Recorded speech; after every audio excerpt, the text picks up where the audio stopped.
happen. It'll be all right. She'll Yeah, get back. inshallah, may Allah grant you healing. I mean, I complete mean, healing. assalamu alaikum and welcome to About Islam, an online platform that brings mainstream Islam to the world. I'm your host, Layla Abdullah-Poulos. Remember to visit us on www.islam.net, aboutislam.net. Look at me, see, you know it's almost Ramadan. I'm getting everything mixed up. It is almost Ramadan. Everyone has it on their mind. Some people really, really can't wait.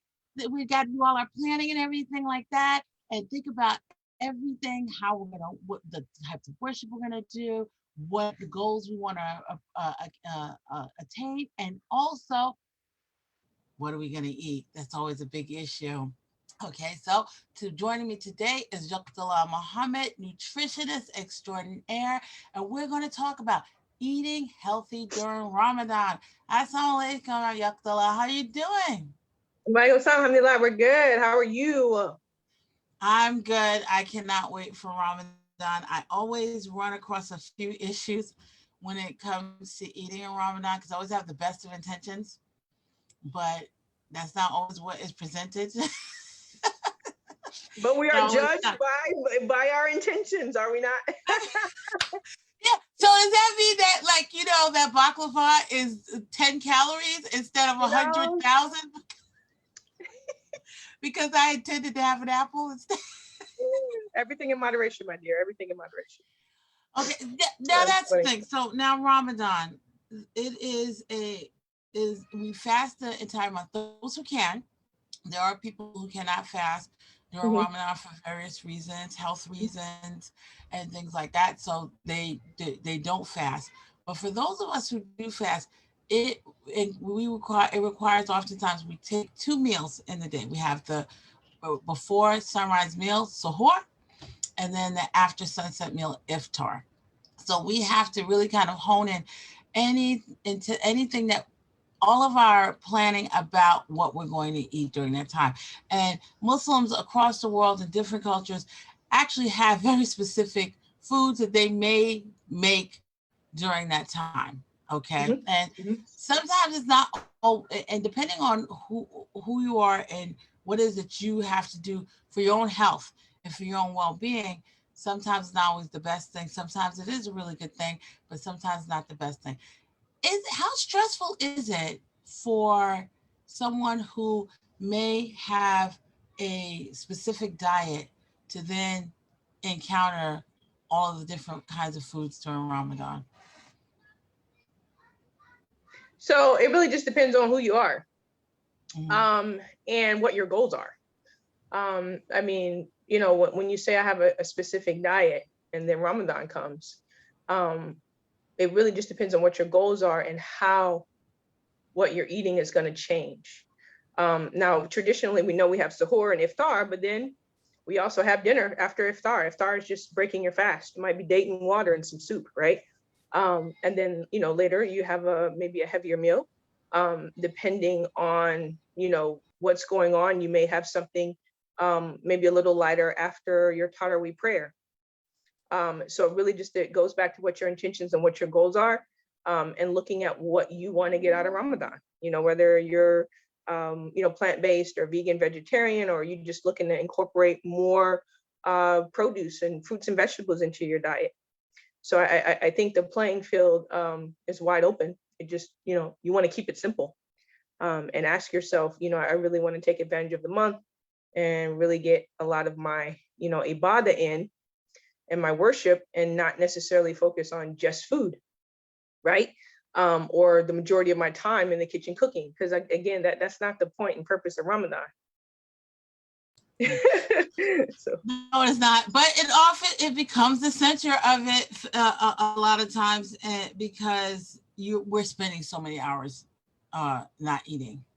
And our eating pattern has shifted and changed. And you did mention I forgot about Taraweeh, because you may get hungry again, or you may want something else again, especially if you're going to go into praying through the night. A lot of people do that during Ramadan as well.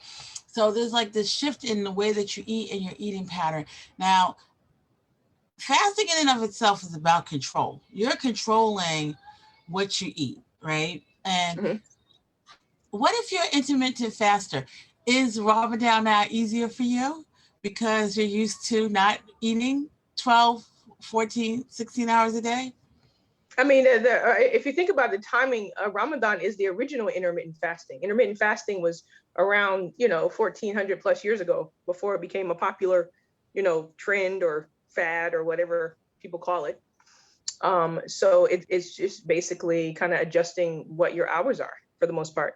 And when we talk about, shifting in what we're eating, we're also talking about a shift in mindset. It doesn't have to be overcomplicated. It can be very simple. And then, if you're eating more often than not, looking at what your foundations are, as far as your, adding your proteins, your fruits, your vegetables, heart healthy fats, high fiber carbohydrates, and just looking at, what is my goal and Mm. what does that look like for me? Because everyone has different, needs. Some people are at home for the most part during Ramadan. This is our second year at home. So it's not like the pressure is on, to prepare these elaborate dinners. You can be very simple in your home. Last year we did the Ramadan recipe party. It was online. And we shared our food, sometimes what we cooked for, Suhoor, Iftar recipes, workbooks and cookbooks and things like that. So, I mean, keep it simple. You can definitely keep it simple. And and I do see that a lot of a lot of recipes supposed to be simple recipes, simple Ramadan recipes, and everything like that. But this is, like you said, this is our second year. So when we think about what Ramadan was before that, we've Before a that. lot of us have been conditioned. To,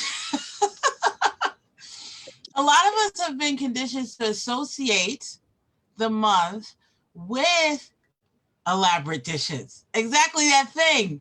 So you remember, just think back 3 years ago, with Instagram and Facebook flooded with pictures of like these big, huge spreads and everything like that. Oftentimes, you they weren't like elaborate spreads. Like, I want to go to your house because I'm not cooking like that. No way. So Right. you're tired too. And so, it was like, I'm tired. I don't feel like cooking all of that. But now it's different, but we're still conditioned for that. We're still conditioned to expect certain things. We're still conditioned to expect, where's that samosa? I want my samosa. I want my fried food. I want my sugary food. Let's be honest. I want my fried food. I want my sugary food. I want my food that's covered in salt. That's what I want. Since And I that want what some chowder style. Okay, Salt, salt, oil, let and sugar. I want all of it.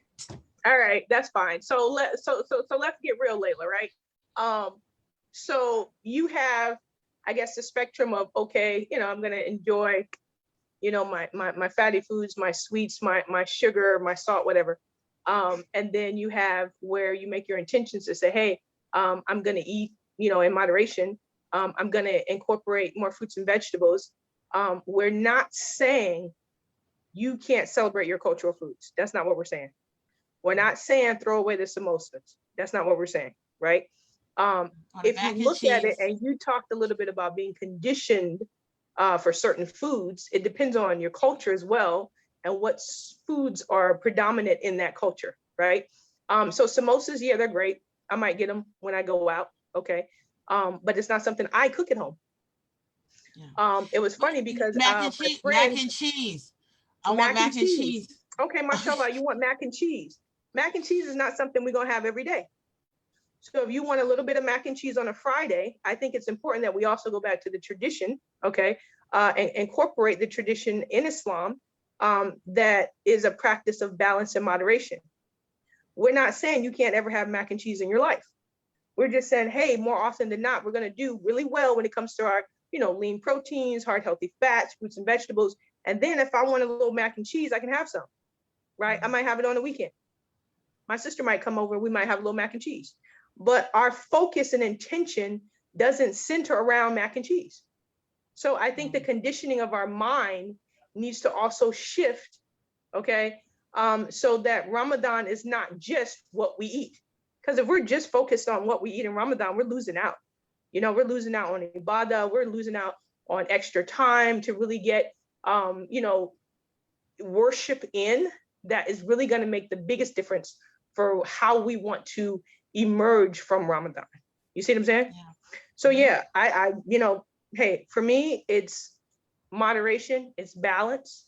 Yes, I do like baklava. It might be a treat sometimes, but it's not something that my life focuses on. Like I'm going to eat baklava every day. If I, sponsor iftar at a masjid, it's always going to be baklava or mac and cheese. No, it's fine to bring fruits and vegetables. It's fine to look at heart healthy options. Okay. And really kind of diversify argued with. your plate. No, and you know what? It's okay, because sometimes some of us have to step up and change it up a little bit, and that's okay too, right? Absolutely. So again, it really just depends on what your intentions are.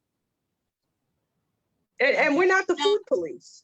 Dietitians, we're just not the food police.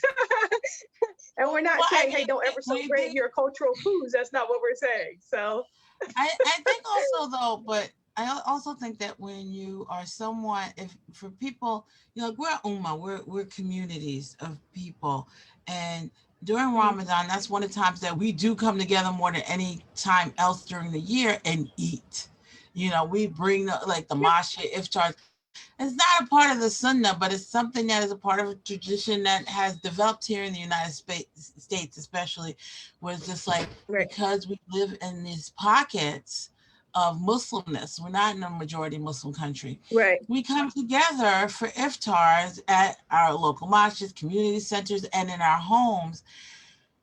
And then we often think about the food as something is usually something elaborate, something that honestly is highly caloric, often has a lot of salt, a lot of fat, and everything like that.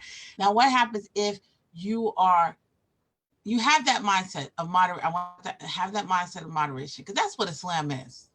That's what Islam is, though. So you have to ask yourself, what's your intention?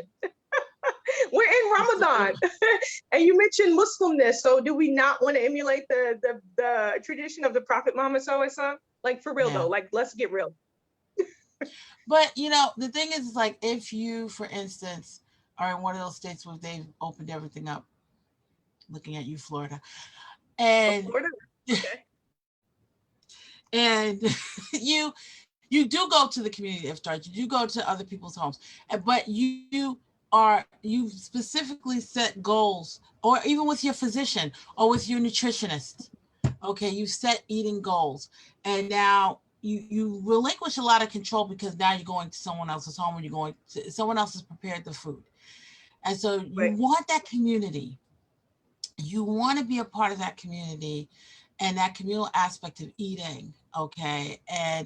But what is offered to you, maybe once, it's okay. One night you go and it's like, but what if you go night after night after night after night? That can really put a kibosh in the goals that you've set for yourself, or you set with your physician or your nutritionist, okay? So if you have hypertension, or a lot of times that food is laden with a lot of salt.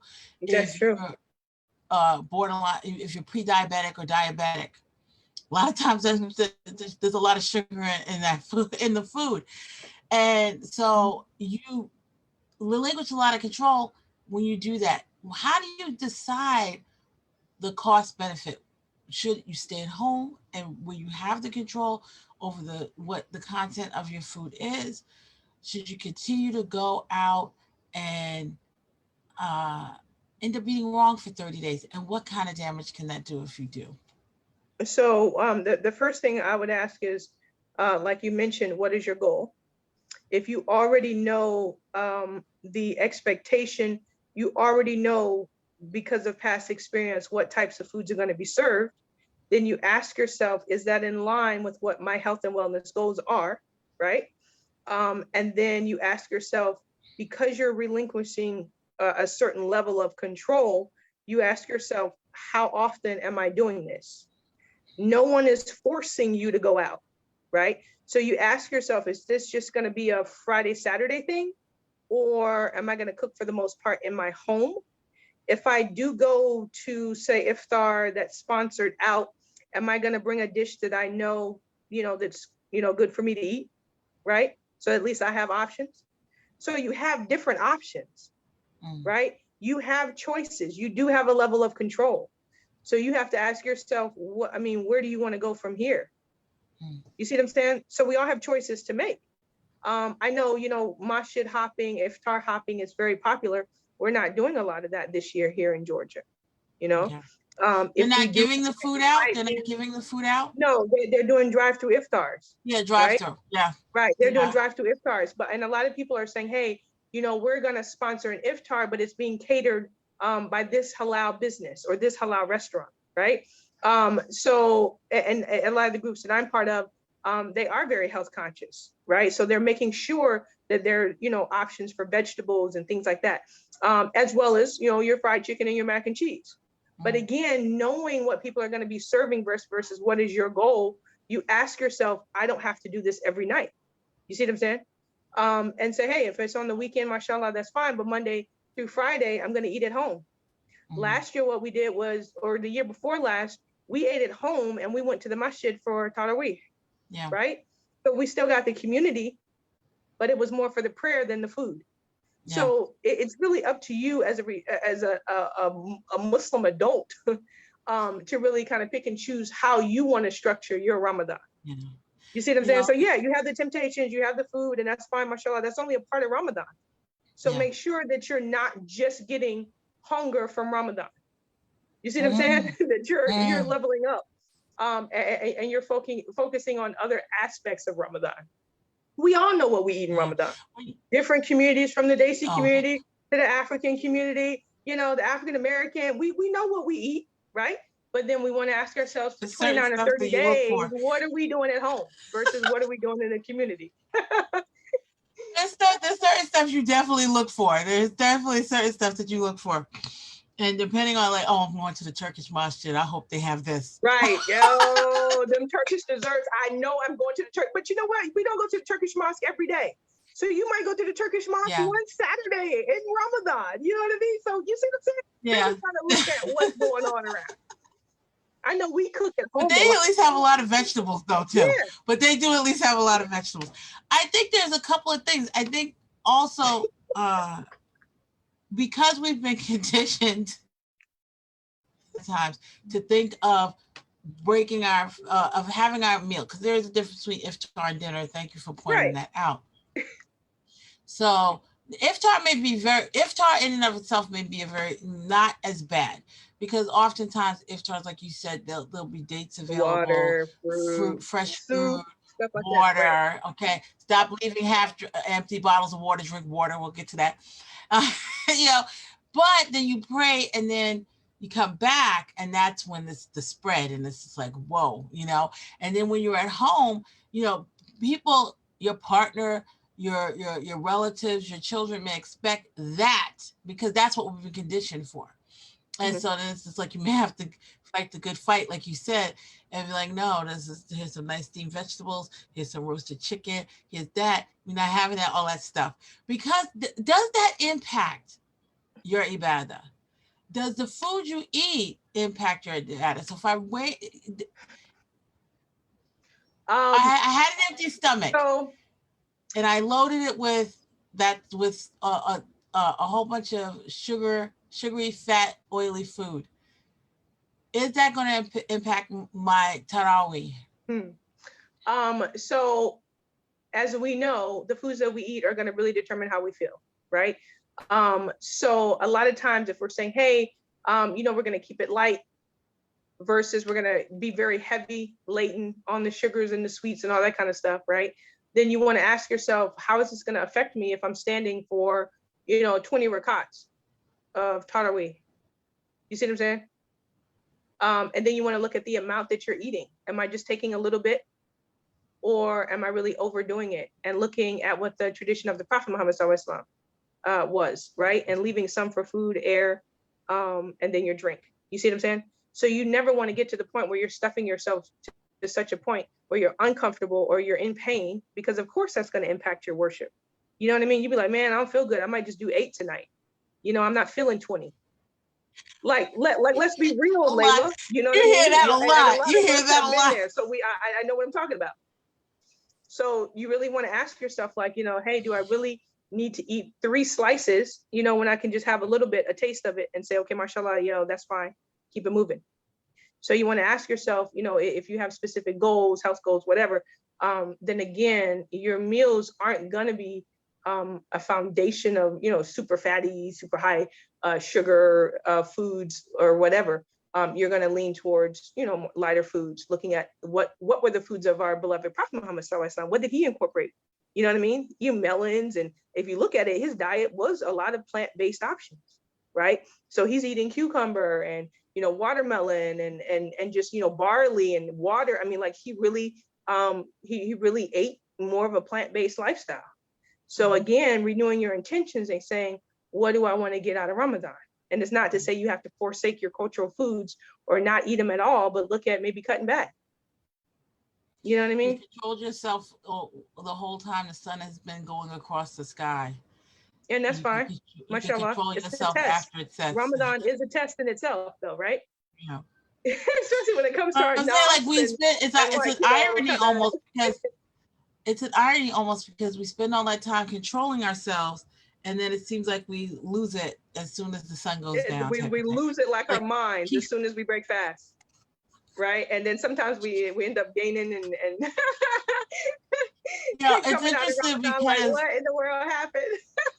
It's interesting because I always gain. Almost everyone in the family usually gains weight during Ramadan, and I always gain the most weight. All right, and last year it was COVID, and so we were eating at home a lot, and my husband was eating his own food at work when he was working. So, and they had to drive by iftars, and it was only 2 days a week, as opposed 3 days a week, as opposed to all week long.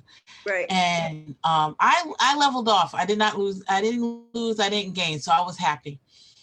And the same thing happened with my husband, and my kids actually lost a little bit of weight. Nothing to be worried about, but they lost a little bit of weight. But we had to recognize and appreciate the fact that it was a change in the way that we ate during Ramadan, because all those other Ramadans, it was community, and it was great being with the community and everything like that. But it was just like you end up paying a price. And there are other things you can do. You can do communal worship. You don't have to necessarily eat as a community. You can do communal worship as well. And it's ironic because a lot of times you see that Tarawih, you know, after the Isha prayer, Tarawih is not nearly as crowded as that Isha prayer was. No, Tarawih is not as crowded as that Isha. Boy, after that Isha dinner, we're out of there, dude. We're out. And so I was like, oh, it's not that many people. And I wonder, and I'm like, I think you hear it. And I've said it. I admit I've said it, because I've, you know, some of the stuff I don't get access to all the time. And it's just like, oh, I'm going to eat that. Like if I go somewhere, if they have Halim in that thing, I got some serious thinking to do, because that's like one of my favorite dishes in the world. And so it's just like, okay, how much of this am I going to eat? You know, but that's the question you have to ask yourself. And eat two, and you have to be real with yourself. Yeah. And end up too tired to do anything else afterwards, because you're gonna end up tired. Yeah. You're gonna be tired. And you know what, Layla? Another thing you want to look at is what does your physical activity look like in Ramadan too? So some of us are active during the year. So it's not that your physical activity dies during Ramadan. So you want to, you know, also, of course, you know, your prayers and things like that. But outside of that, looking at, well, are you going to take a walk before Iftar? Are you going to practice some sort of movement, right? During Ramadan, right? So a lot of it is being intentional in the way we approach Ramadan. And then surrounding yourself with those who kind of support what your intentions are. So last year we had Ramadan buddies. And our Ramadan buddies, we might get together either early in the morning or before Iftar, and we walk, right? Or, you know, we call each other in the morning to wake each other up for Suhoor, right? So you also want to make sure that you're in that space where you're supported. And you have a choice of where you go. You have a choice of where you eat. You see what I'm saying? So a lot of it, no one's forcing you to do anything. I understand where you're coming from, but you know, environment. Well, culture does have a huge impact on the decisions that you make. It can have a huge Right. impact on the decisions that you make. And Okay. I think oftentimes we allow it to have more of an influence than it has to have, because there's an emotional connection when it comes to it aligning with the things that we do culturally, which is fine, which is Right. great, which is awesome. That's fine. But That's fine. there has to be a limit. So there has to come that point where this is impacting me negatively. So what is it that And I I need to recognize do? that. And I And what am I recognize going to do that. And about it? so, what adjustments Exactly. do I need to make? So, we have a couple of Right. comments from the audience. I tried to do one special extra effort suhoor and one iftar during Ramadan. That way, it's not all routine stuff, but I'm not chained to the stove. I'm not For chained to the, the stove. Do not not be chained to chained the to the stove. stove. That is not the point and purpose of Ramadan, y'all. Come on. And it impacts the person. If your household is one where there's one person who is that does the majority of the cooking in the home, and that's not every household, but there are a lot of households it is.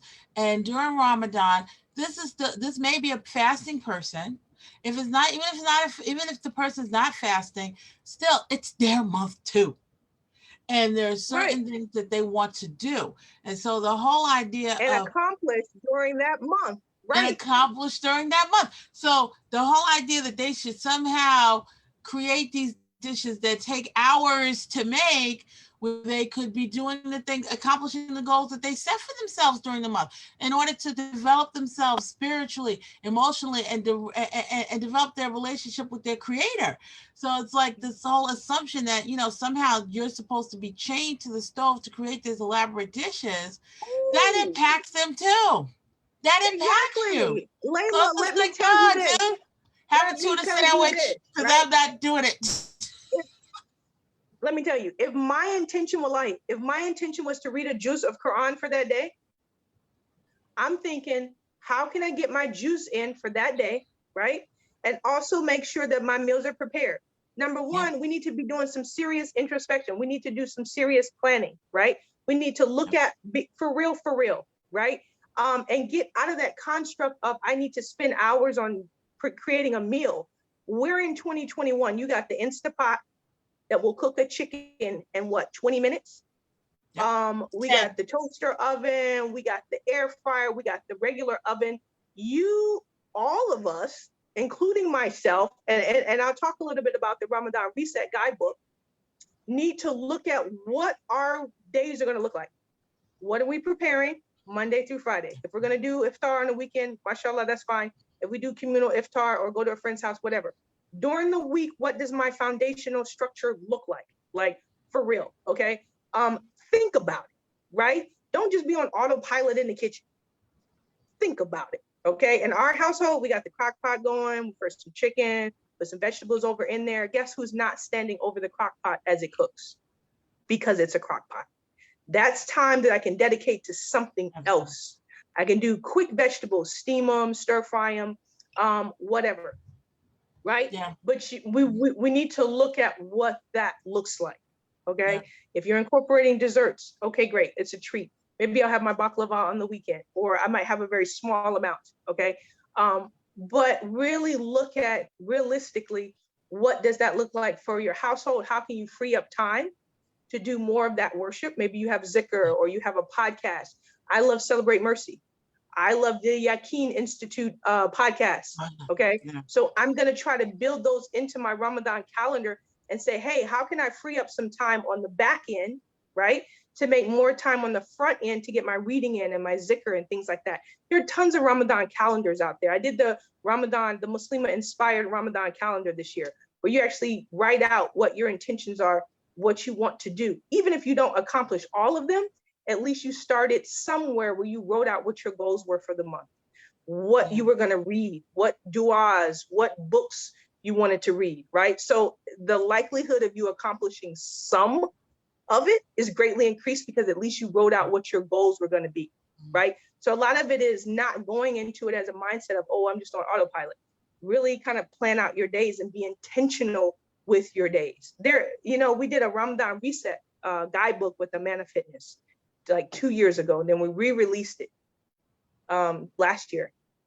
And it basically has like 30 days of smoothies, iftar, suhoors, salads, recipes that you can go through. Even if you don't use all 30 days, at least you have a playbook to say, hey, these are some simple recipes that I can incorporate. So a lot of it is just really look at planning and what you want to get out of Ramadan. Nobody said you had to be in the kitchen for hours on end. Even if it's cultural, maybe, you know, we can look at it and say, well, I don't necessarily have to do that, or maybe it's an easier way to do it, or maybe I'm doing that on certain days, right? Because I think it's very unfair to just think, oh, one person is going to cook the entire Ramadan, right? And that's all on that person. What if that person has goals that they want to do during Ramadan, or extra readings that they want to do during Ramadan? Maybe the weekend is, you know, go for yourself, or get creative in the kitchen and keep it really simple. You know, so you have to kind of see what fits for your schedule and your family and your dynamic. I know we keep it really simple here. Yeah. Keep it really simple. Well, it becomes important because you want that time, because if you want to read a juz a day, and that takes time, and you will fall. It is really easy to fall behind, you know. And so it's Next like, thing you know, you 3 juices behind, and you're looking like, dude, how am I gonna catch up? Because I'm not. It's not that I'm going to the mosque and the imam's going to read it entire week, and all I got to do is follow along. No. What if you're not going to the masjid like that? That means you got to read it at home. You read it at home. And it's really easy to fall behind when it comes to, and a lot of other things, especially if you're standing around and you're cooking all these elaborate meals that you don't have to. And it's all connected. You know, the beautiful thing about this deen is that it's a deen, it's a way of life. So everything is connected. And so we really have to consider everything. I mean, even when you think about Ramadan, Allah even mentions the nights that you spend together as a couple, as you know, as married partners spend together. So it's just like, it's every aspect of who you are and your life impacts your ibadah. So you need to think about, it's really important to think about the fact that, okay, I want to accomplish this. It may be something. Allah likes consistency. He likes the small deeds done consistently. The small deeds done consistently. Done consistently, yep. So Ramadan is a great month to start habits. So it's just like a lot of times in my family, what we do is like we set, this is what I want to do, with the intention it takes 21 days to form a habit. So I'm going to do during Ramadan, get more barakah, inshallah, and then it's something that I can continue outside of Ramadan type of thing. So and you know what, Layla, you mentioned the 21 days to form a habit. Our Prophet Muhammad sallallahu alaihi wasallam, he fasted the entire month of Shaban before Ramadan, in preparation for Ramadan. You see what I'm saying? Yeah. So we get into Ramadan thinking, yeah, we're going to change our habits, but why not start a little bit before? Yeah. We have days we fast Monday and Thursday. We have the white nights, the 13th, 14th, and 15th of Shaban. We have it where Ramadan, yes, it's a month that we fast, but Islam itself is a lifestyle. So don't get hit with the first day of Ramadan and you're caught off guard. Start preparing before that. Get your mind right before that. And you see what I'm saying? And it's really up to us to do that. Nobody else is going to do it for us. And ultimately, the Ramadan is the month of the Qur'an. It is the month of the Qur'an. So fasting is one aspect of it. So there's so much we can do.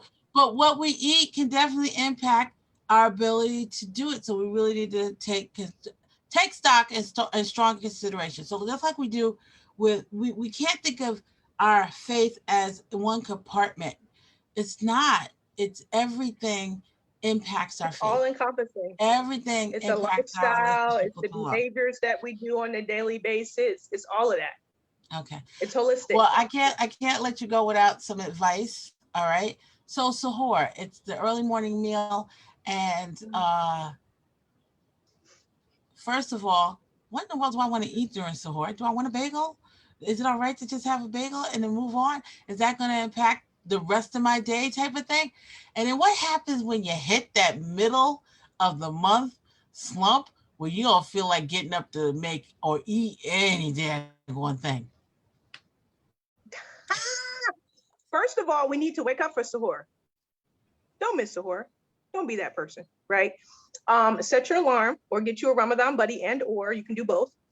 But make sure that, again, if we're practicing the sunnah of the Prophet Muhammad sallallahu alaihi wasallam, we eat Suhoor, right? Some of us miss Suhoor and then we feeling like, oh my God, for the rest of the day, right? And then we're really, really taking it in for Iftar and dinner, right? Because we miss Suhoor. So we feeling like, yo, it's on. I got you wonder why you don't want to make that tarawih, right? So whatever, right? We've been there, okay? Like, I want to go to that, but I don't want to make tarawih. That Gaudi recites too slow. It takes too long. Look, so now we're here. We're thinking about, hey, what we're gonna eat for Suhoor. Keep it simple. Things like overnight oats, really simple. Again, it goes back to what your goals are. Smoothies, right? What I like to do is make those little muffin tins of like the egg quiches, right? And like the 12 whales, and heat those up, right? Cereal, high fiber cereal, okay? There's so many things that we can do ahead of time to prep for Suhoor, where we only have to heat it up. Yeah. Right? High fiber cereal, not Cocoa Puffs. Not Cocoa Puffs. When I say high fiber, I'm thinking like, hey, we're gonna do like our oatmeal. We can do overnight oats, or we can do the quick oats or steel cut, or however you want to do it. If you're doing overnight, you can add your nuts and seeds, your heart healthy fats, that's fine. Your fruit, okay. If you want to do that, you can add yogurt, things like that. But you want to make sure that you're including some type of protein, whether it's animal-based or plant-based. Heart healthy fat, your fruit, your vegetable. You can do dates, you can do watermelon, okay, in the morning with your Suhoor. You can do smoothies. You can do a green smoothie. You can do a fruit smoothie. Again, keeping it very simple and planning it out for the week. The planning part of it helps you with the execution part of it, right? Because if you're planning it and say you go grocery shopping, I go pick up my stuff today. Ramadan might be Tuesday or Wednesday. I shop just for that first week. We're not shopping for the entire month, right? We're trying to prevent food waste here. And take inventory of your fridge and freezer, see what you already have. What's been in there for a few months that I need to get rid of versus what I might need, right, for this first week of Ramadan. And be realistic in your expectations. If I know I'm gonna have fruit in the morning, I know I'm gonna have oatmeal, I know I'm gonna do my little quiche, make that, put those in the freezer, take them out, heat them up, right? Because we're not trying to get up 2 hours before Suhoor to cook Suhoor. Who in the world is doing that, right? Again, if you're getting up in the middle of the night, inshallah, hopefully it's for worship and not for cooking 2 hours of Suhoor, right? So you want to get up, be able to, hey, tap that blender, tap your NutriBullet or whatever, take your stuff out, heat it up, put it in the toaster oven. While you're finishing up your worship, right? When you're done with that, go ahead, eat your Suhoor, and then pray your Fajr and keep it moving. Making sure you stay hydrated. That's another piece of it. Making sure, we're getting our water in, our high water content fruits and vegetables.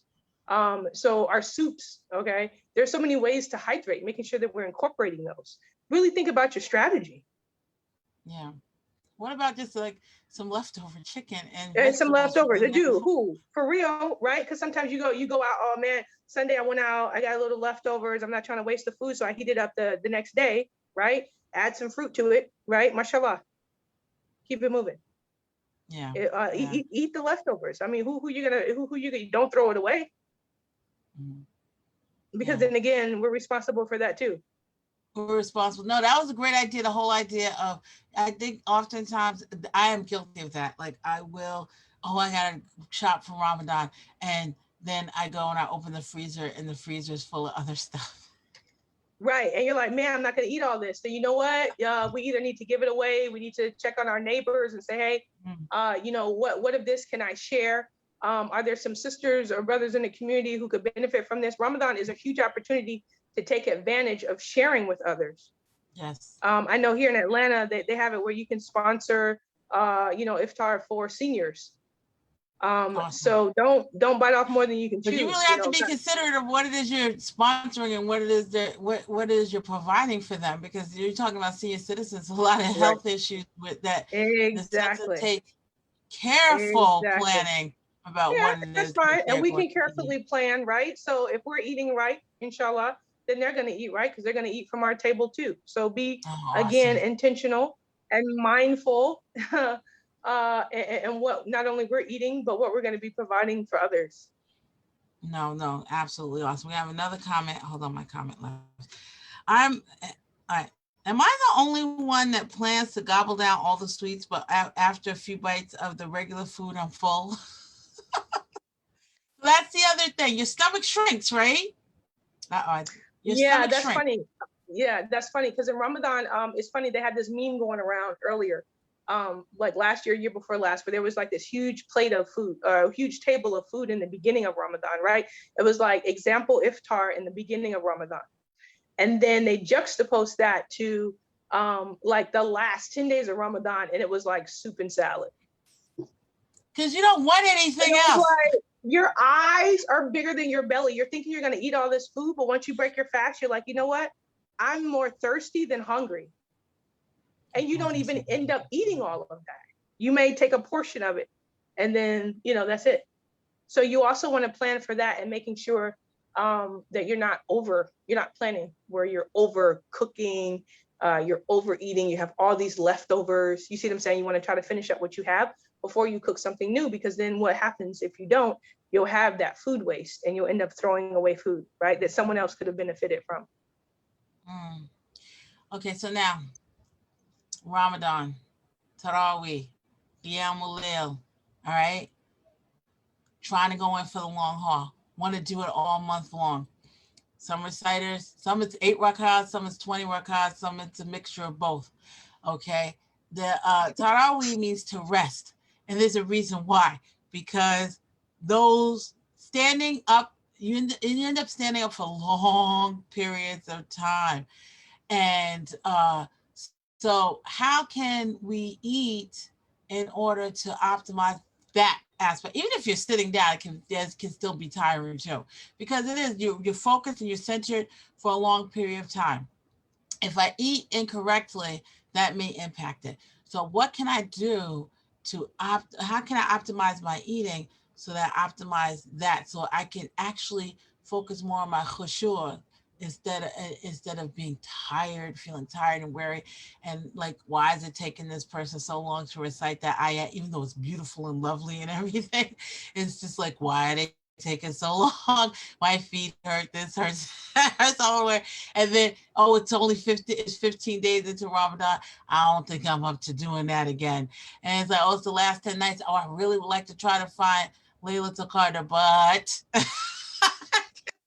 so can we eat in a way that optimizes our health so that we can engage in those forms of worship better? Of course we can. Okay, so we all know we're not trying to overeat because then we feel full, our stomach hurts, we're tired, right? Because all of our blood rushes to our digestive system to try and help digest our foods, right? So try to eat lighter, right? Again, going back to the Prophet Muhammad Sallallahu Alaihi Wasallam, 1/3 for air, 1/3 for food, 1/3 for drink, right? If you're doing Taraweeh, make sure you're staying hydrated. That's a big piece of it. Renewing your intentions. If your intention is to do Taraweeh, then make that as your intention, right? You're judged by your intention, okay? And then realize that this is a form of worship. And we're here to be tried and tested.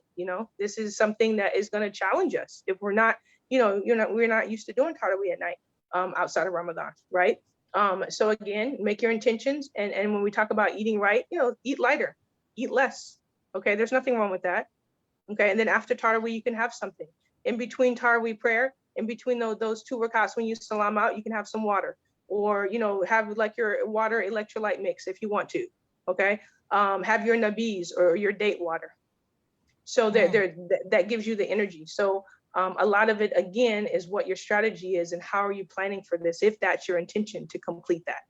Okay, I know one year at the masjid they had like fresh fruit platters, they had popsicles from the freezer in the kitchen for the kids and things like that. So you want to plan like what's your hydration strategy, right? So you're not caught off guard. You're just like at the mercy of whatever's at the masjid if you're doing it at the masjid, or do it at home. You can do it at home So too. We did it at hydration. home. Last year we did the whole Taraweeh at home. So You had no again, you want to choice. actually position yourself I to be think people are successful gonna want to go out for though. I what your think people will intention go out. is. Like, I think people are gonna want to go out, sis. Sorry, people want to go out. They're already planning it at my right. So masjid. plan it accordingly. If you're already planning it, plan it accordingly. That's all I'm saying. Yeah. But hydration plays a big role. So we've been talking a lot about food. But masjids across America. And if anybody who is watching, if you can say not my masjid, please put that in the comment section, because it's been in every single masjid I've ever been to ever in my life. Those half empty water bottles.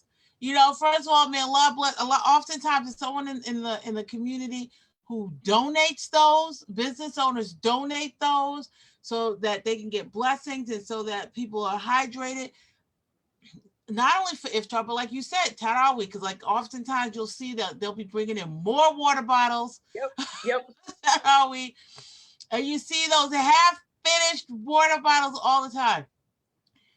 People are not do you think people are not really fully appreciating how important breaking your fast, having hydration is to breaking your fast and to your ibadah? I mean, hydration is very important. I don't think we can argue it that it's not. While water is one way to hydrate, you also have like high water content fruits and vegetables, right? If you're looking at, I know one masjid we were at year before last, they used to do the 16-ounce bottle waters and they downsized to the little 8-ounce, right? So people could just take the 8-ounce, right? So I mean, you can drink your 16.9 fluid ounces over the course of your Tarawih, if that's what you're drinking. You got your little bottle of water out there and you're sipping it between your 2 rakats, right? And really just looking at, hey, if you don't finish it, take it home and finish it later that night. But I think the hydration piece of it, we focus so much on food, we may not get, the most out of the hydration, but you want to make sure that you are hydrating, you're getting your water in, because that's important too. How much water do you want to break your fast with? When you're at that point of iftar, how much water do you want to drink minimum? So it depends. It depends on your water needs. I know I calculate mine. It's really simple. You take your current weight and you divide it by 2, like if you're pounds, and you divide it by 2. Say you're 150 pounds and you divide it by 2, you get what, 75? So your 75 ounces is what you need for that day. So you just space that out between the meals that you're eating, or your snacks, and really just looking at how you're going to get that in. And when I break fast, I actually drink the bottle, because I'm thirsty, but it depends on what your needs are and how thirsty you are. But I tend to do the bottle, and then I come back later after dinner and do some more, or I might include a smoothie, or I might put some noon in my water for my electrolytes, or do date water. So it really just depends on what you want to do. Some of it's water, some of it's a mixture of something else. We're gonna have to get a date water recipe because you mentioned it twice. And well, I love it. It's delicious. You're just soaking your dates in water. We're gonna need a link to the recipe book that with the smoothies. Oh, it's called the Ramadan Reset. Ramadan Reset. We're gonna need a link to the Ramadan Reset. We're gonna need a date water recipe. So we should consider drinking water throughout, instead of trying to think of either ignoring it completely. Yep. Or just like, I got to down it right now during iftar. We should be thinking about how we're going to be drinking that water throughout. A little bit, over time, little by little over time. I mean, you don't have to chug an entire bottle. You might drink half of it and then drink half of it and then drink, another, like a little bit, little by little. Yeah, just don't leave it. Just don't leave it there. Yeah, I mean, why waste water? That's a precious resource. Why? Yeah, you don't want to waste water. So eat that suhoor, eat the iftar, drink your water, make your plans about what it is you want to do during Ramadan to develop yourself individually, spiritually, emotionally, and strengthen your connection with your creator. And also enjoy as much as you can, especially in this COVID world, your Muslim community. But it takes planning, and really thinking about what it is, how much we're eating, and what we're eating. And so we have guidance when it comes to all of that from our Prophet Sallallahu Alaihi Wasallam. So that's like the beautiful thing about this faith. So we can go into Ramadan with our plans to eat, worship, and be together in effective ways that increase us as a community and as people. And make sure you make your intentions, because that's so important, whether you write them down. Yeah, that's one way I love to do it. You make your intentions, get together with your Ramadan group. You know, we have a Ramadan group that sisters that get together and they read a juz every day. So look at what your community support system looks like too, you know, and tap into that if you don't already have it, or, you know, there are a lot of different groups around that you can tap into, whether it be on Instagram or Facebook or whatever. I know that there are several, I like Fit for Allah. That's a really great one. With Zainab Ismail. I like the Ramadan Recipe Party, which is pretty cool, with Aziza Kahera and her sisters. I mean, there's so many different ones that you can tap into. My friend, she hosted, and I'll say this before we leave, she hosted a Zoom Mosa recipe party. And they basically got together and they made samosa, right? But the cool thing about it is you can explore different options as far as your ingredients, whether or not you wanted, you know, spinach, or whether or not you wanted to add, you know, cheese or different vegetables in it, right? So really just connecting with that group, whether it be a zikr group or a Quranic reading group, or you guys gonna explore different hadiths if you don't already or not already familiar with part of the seerah of the Prophet Muhammad SAW and how he ate. Ramadan is a great way to read up on that and familiarize yourself with that. So there's so many opportunities we can take advantage of in Ramadan, like for real, for real.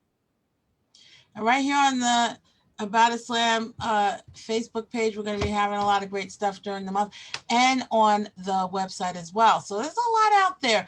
We're not dangling. Allah's merciful. We have a lot of Muslims that are working really, really hard so that we can make the most of this month. So there are ways that we can do that and help each other and advise each other. Thank you so much for joining me, YaQatullah. I really love this as usual. I'm going to need you again, probably in the middle of the month when it's like, I can't take it no more. Well, I know nobody else can either. I can't take it no more, girl. Yeah, I'll help you out. And you can always just check me out on Instagram too. You can always book a section. At Eid, because if you think we eat a lot during Ramadan. Oh my goodness. If you think we eat a lot during Ramadan. Thank you so much for joining me. Thank you everyone for joining us. Remember to visit us at www.aboutislam.net. And like I said, we're going to have a lot of great stuff going on here on the Facebook page during Ramadan, on the website. It's fabulous. So make sure that you like our page and you hit that notification, so every time a great Muslim goes live, you will get that notification right there in your notifications. All right. Everyone, a blessed Ramadan, a healthy Ramadan, where they have a better connection with Allah than they did when the month began, inshallah. Inshallah. Assalamu alaikum.